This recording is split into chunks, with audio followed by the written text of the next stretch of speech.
नमस्कार, मैं हूं आकिब जावेद और आप देख रहे हैं तो बॉस न्यूज। अभी मैं खगड़िया लोकसभा क्षेत्र के सिमरी बख्तियारपुर में मौजूद हूं और हमारे साथ लोजपा के प्रत्याशी राजेश वर्मा हमारे साथ मौजूद है। और यहां पर कार्यकर्ता सम्मेलन हुआ था, यहां पर सभी लोगों की मीटिंग हुई थी और इसमें चर्चा किया गया कि इस बार चुनाव किस तरह से लड़ना है और किस तरह से प्रधानमंत्री नरेंद्र मोदी के हाथों को मजबूत करना है। इसको देखते हुए आज राजेश वर्मा सिमरी बख्तियारपुर पहुंचे हैं, हमारे साथ मौजूद है और इनसे हम बात करने के बाद हम जानने का प्रयास करेंगे तो वो किस मकसद से यहाँ पर आए हैं और ये जो आज कार्यकर्ता सम्मेलन हुआ है इसमें किन किन बातों पर जो है चर्चा किया। हालांकि हमारे साथ और भी लोग हैं, यहाँ पर पूर्व विधायक सिमरी बख्तियारपुर के यहाँ पर मौजूद है और बड़े बड़े दिग्गज नेता लोग यहाँ पर मौजूद हैं। हालांकि इनसे पहले हम विधायक जी से ही बात कर लेते हैं। तो विधायक जी, क्या बोलना चाहेंगे? अभी कार्यकर्ता सम्मेलन हुआ था, अभी इसमें क्या? देखिए, एनडीए के कार्यकर्ता एकजुट है सिमरी बख्तियारपुर में और एकजुटता के साथ जो राजेश वर्मा जी उम्मीदवार हैं उसको यहाँ काफी वोट से सिमरी बख्तियारपुर विधानसभा से जिताने का काम करेंगे। यही आज सारे कार्यकर्ता ने संकल्प लिए हैं। सब लोगों से हम लोग भी आग्रह किए हैं और यह भी कहे हैं कि यह धरती माननीय दिनेश चंद्र यादव की धरती है और यहाँ एनडीए की उम्मीदवार हैं। इन एनडीए की उम्मीदवार को भारी मत से यहाँ जिताने का काम सब लोग कीजिए, यह आग्रह किए। आपके तरफ से कितना कोऑपरेट किया जाएगा? हमारे तरफ से जितना हो सकेगा इनको विजय बनाने के लिए और सिमरी बख्तियारपुर से विजय बनाने के लिए हम लोग जान लगा जाएंगे। इंडिया गठबंधन के लोग तो कह रहे हैं कि 40 सीट हम जीतेंगे। 40 में 0 आएगा उनको, यहाँ 400 पार जाएगा नरेंद्र मोदी और 40 में 40 सीट एनडीए का होगा।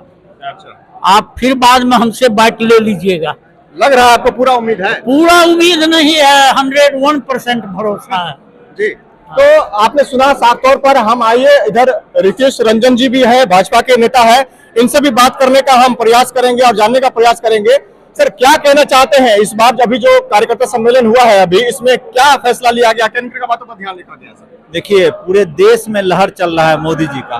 एक लोगों ने अपना मन बनाया हुआ है कि नरेंद्र मोदी जी को प्रधानमंत्री बनाने का, और आदरणीय नरेंद्र मोदी जी के नेतृत्व में जो राजेश वर्मा जी जो चुनाव लड़ रहे हैं सिमरी बख्तियारपुर विधानसभा, हम आपको बता देना चाहते हैं यह एक ऐसा विधानसभा है जहां पर एनडीए से जो लोग भी प्रत्याशी हुए लगातार लोकसभा गए हैं और राजेश वर्मा एक युवा प्रत्याशी हैं और इनको जो मौका दिया गया है, यहाँ के सभी घटक दल के कार्यकर्ता समर्पित हैं और समर्पित भाव से जो है पूरा यह विधानसभा जो है खगड़िया के 6 लोकसभा में सबसे ज्यादा बढ़त से यहाँ चुनाव निकलेगा। नए चेहरे हैं, लोगों को सुनने में आ रहा है कि बाहर से आए हुए हैं, बाहरी लोग हैं, उस पर क्या कहना चाहेंगे? देखिए, यहाँ बाहरी भीतरी का कोई बात नहीं है। यहाँ पे आदरणीय नरेंद्र मोदी जी बनारस से लड़ते हैं, कई ऐसे प्रत्याशी हैं और ये बाहरी नहीं है, इनका पूरा परिवार खगड़िया का है, खगड़िया के लोग हैं। हम तो कहते हैं कि यहाँ का रह के भी व्यक्ति अगर लोगों के लिए काम न करे तो स्थानीय भी बेकार है। अगर दूर दराज का लोग भी यहाँ के पब्लिक का चिंता करे तो वही सबसे अच्छा है और हमको नहीं लगता है कोई बाहरी भीतरी का यहाँ कोई मामला है। युवा प्रत्याशी हैं और समर्पित रहे हैं, इसलिए इनको अवसर मिला है। जी, आइए हमारे साथ राजेश वर्मा जी भी है, युवा है, क्या कहना चाहेंगे? आज पहली बार कार्यकर्ता सम्मेलन सिमरी बख्तियारपुर में किया है। मैं सबसे पहले सिमरी बख्तियारपुर के तमाम लोगों का दिल से धन्यवाद करता हूं क्योंकि पूरे रास्ते उनके तरफ से जो प्यार सम्मान मिला वो मेरे लिए बिल्कुल अतुल्य है और मैं कल्पना भी नहीं कर सकता कि इतना सम्मान और प्यार लोगों का मिलेगा। और साथ ही साथ मैं सभी सिमरी बख्तियारपुर के हमारे लोगों से यही अपील भी करता हूं कि आप सभी लोग जिस तरीके से हमारे यशस्वी प्रधानमंत्री नरेंद्र मोदी जी का सपना है पूरे विश्व में भारत को तीसरी सबसे बड़ी अर्थव्यवस्था बनाने का, और उसके पीछे उन्होंने एक युवाओं की टीम को भी तैयार किया। आप देखे होंगे कि इस वर्ष संसद में भाजपा ने भी बहुत सारे युवा साथियों को मौका दिया है, तो कहीं ना कहीं जो विकास की गंगा बह रही है उस विकास की गंगा में और तीव्रता है, इसलिए युवाओं के भाग को सुनिश्चित करने का उन्होंने काम किया। और यही सोच के साथ हमारे राष्ट्रीय अध्यक्ष आदरणीय चिराग पासवान जी ने मुझे मौका दिया है, तो 100% हम लोग यहाँ की समस्याओं को मजबूती से न केवल उठाने का काम करेंगे बल्कि आर्थिक रूप से संपन्न होने वाले इस खगड़िया लोकसभा क्षेत्र के लिए हम लोग किस तरीके से रोजगार का अवसर मुहैया करा सके, किस तरीके से हम लोग आर्थिक रूप से इसको संपन्न कर सके, किस तरीके से खगड़िया की पहचान देश स्तर पर हो सके, उसको लेकर भी हम लोग पहल करेंगे। खगड़िया में से पहले भी प्रत्याशी रह चुके हैं, आप ही की तरफ से रह चुके हैं, लोजपा की तरफ से, लेकिन जो होना चाहिए खगड़िया में, एक सेक्टर होना चाहिए, कारखाने होने चाहिए और बहुत कुछ होना चाहिए जो नहीं हो पाया, क्या वो आप कर पाएंगे क्या? देखिए, कुछ कमी रही होगी उनकी, तभी 2 बार सांसद रहे और हमारे नेताजी ने उनको इस और मौका नहीं दिया। तो मैं ये नहीं कह रहा हूं कि उन्होंने कुछ नहीं किया, बिल्कुल उन्होंने कुछ किया ही है। अगर जनप्रतिनिधि रहे हैं तो लोगों के काम को किया ही है। वो हमारे अभिभावक हैं, वो अपने स्तर से जो उनके पास विजन थे उन्होंने अपने स्तर से काम किया। मेरा विजन हमेशा यही रहता है कि कहीं भी किसी भी जगह का डेवलपमेंट तभी संभव है जब वो आर्थिक रूप से संपन्न होगा। तो आर्थिक रूप से संपन्न होने की यहाँ असीमित संभावनाएं है। मक्का जो कि हमको लगता है यहाँ से पूरे देश नहीं बल्कि विश्व स्तर पर जाता है, उस मक्के का उद्योग यहाँ क्यों नहीं लग सकता है? दूध डेयरी, यहाँ पर डेयरी का प्रोडक्ट का कारखाना क्यों नहीं लग सकता है? यहाँ पर आप समझिए कि केले को लेकर बनाना चिप्स की फैक्ट्री यहाँ क्यों नहीं लग सकती है? तो यहाँ पर खाद्य सामग्री को लेकर बहुत संभावना है। तभी हमारे संस्थापक स्वर्गीय रामविलास पासवान जी, जिनका ये गृह जिला रहा है, उन्होंने प्रिंसटन फूड पार्क का उद्घाटन किया था। वो अधूरा कहीं ना कहीं रह गया, उसको भी हम लोग पूरा करने का काम करेंगे आने के बाद। तो कमी कहाँ पर रह गई? देखिए, कमी मुझे लगता है कि जिस तरीके से बच्चा भूखा रहता है तो वो रोता है, तब माँ जो है उसको दूध पिलाती है। ठीक उसी तरीके से मुझे लगता है जनप्रतिनिधि को जब तक गरजेगा नहीं, जब तक बरसेगा नहीं, जब तक आवाज बुलंद से सदन में रखेगा नहीं, तब तक उसकी समस्या का समाधान होने वाला नहीं है। और हम लोग शुरू दिन से बतौर डिप्टी मेयर 5 साल रहे, तो बाकी नगर निगम के मुकाबले में उससे ज्यादा राशि हम लोगों ने पटना से नगर विकास विभाग से लेने का काम किया। और इसी दम पर कि हम लोगों ने आवाज को बुलंद किया, अपनी समस्या को बताया, उन्होंने समझा और उसका निपटारा किया। और ये तो केंद्र की सरकार, आदरणीय यशस्वी प्रधानमंत्री नरेंद्र मोदी जी की सरकार है, जिसके जितने भी केंद्र के मंत्री है वो विपक्ष के लोगों की यदि कोई समस्या आती है तो उसको पूरा करने के लिए काम करते हैं। तो हम तो पक्ष के लोग हैं। जब नितिन गडकरी जी ने हाईवे एनएच का काम शुरू किया तो वो थोड़ी देखा कि भैया ये झारखंड से गुजर रहा है, ये जो है बंगाल से गुजर रहा है, उन्होंने सब जगह काम किया। तो हमारी सरकार तो ऐसी सरकार है कि आप खाली अपनी समस्या को रखने का काम कीजिए और पहल करके पूरा करने का काम केंद्र की सरकार करने के लिए तैयार है। पूरे खगड़िया लोकसभा क्षेत्र में आपने घूमा, सिमरी बख्तियारपुर पहुंचे, सिमरी बख्तियारपुर में जनता का कितना प्यार मिल रहा है?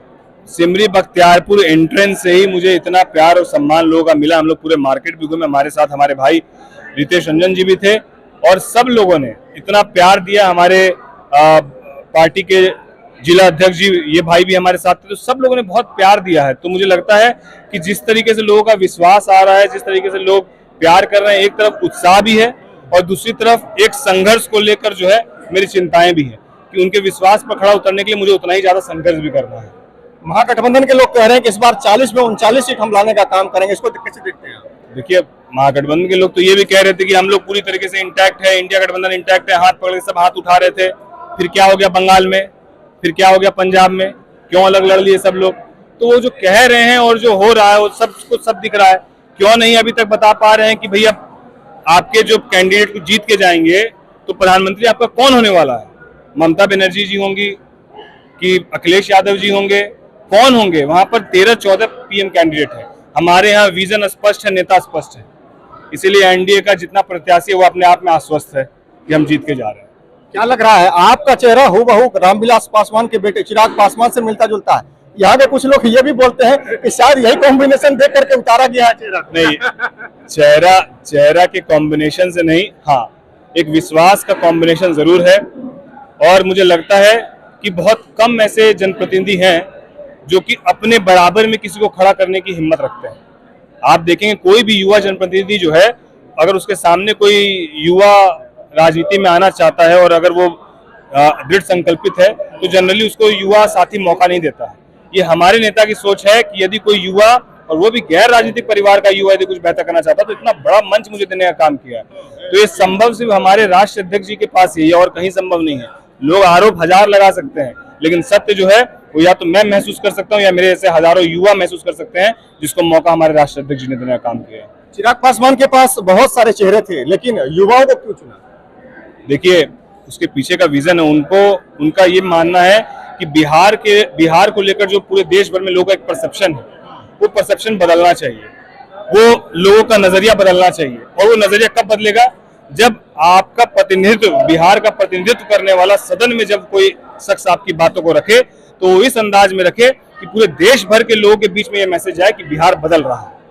तो यदि आप बिहार को बदलने की परिकल्पना कर रहे हैं तो मुझे लगता है कि शिक्षित नौजवान देश दुनिया देखे हुए लोगों को वो मौका दे रहे हैं, और वो इस बात को इसलिए मौका दे रहे हैं कि वो खुद 5 ही सीट में से अगर उन्होंने 4 सीट पर युवा उतार दिया तो आप इस बात को समझिए कि वो कितना बड़ा रिस्क ले रहे हैं, लेकिन वो इस रिस्क को लेने के लिए तैयार है। तो मुझे लगता है कि यदि वो उस रिस्क को लेने के लिए तैयार है, विश्वास करने के लिए तैयार है, और इस विश्वास पर 100% उतरने के लिए हम लोग तैयार हैं, इसलिए न दिन न रात थकान हो ही नहीं रही है, इतना प्यार मिल रहा है। जी, तो आपने सुना, साफ तौर पर इनका कहना है, युवा है राजेश वर्मा जी, भागलपुर से बिलोंग करते हैं। इनका साफ तौर पर कहना है कि बिहार में इस बार जिस तरह से चिराग पासवान ने युवाओं पर विश्वास जताया है, वो विश्वास कहीं ना कहीं साफ तौर पर युवाओं के चेहरे पर और साथ साथ जो कार्यकर्ताओं के चेहरे पर दिख रहा है, और यहाँ से सिमरी बख्तियारपुर से जो प्यार मिल रहा है वो काबिले तारीफ है, और लोग जो है काफी विश्वास जता रहे हैं। और आगे देखने वाली बात यह होगी कि अब राजेश वर्मा तो घूम रहे हैं, जन जन जा रहे हैं, अब इसका आगे क्या भविष्य होगा वो देखने वाली बात होगी। ऐसे खबरों देखने के लिए आप हमारे साथ देखते रहें तो बॉस न्यूज।